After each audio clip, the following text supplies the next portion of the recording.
কুর্তি নদীর পানির এই বেহাল অবস্থা করার জন্য কে দায়ী জানি না।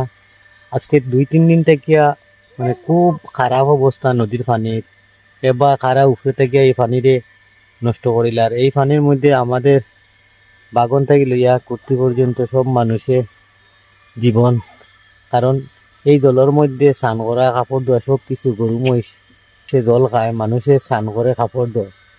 আমি ব্লক কর্তৃপক্ষ এবং পঞ্চায়েত প্রধানের নিকট আবেদন করিয়া এটা তদন্ত করার লাগে যে বা যারা এই কুর্তি নদীর জলটা নষ্ট করে তাদের উপরে কড়া পদক্ষেপ নেওয়ার লাগে, যেহেতু আমরা বিকল্প জলের কোনো সোর্স নাই বা ব্যবস্থা নাই। আর এই অবস্থা জলের আপনারা দেখুক, আর ভিডিওটা বেশি বেশি করে শেয়ার করবা।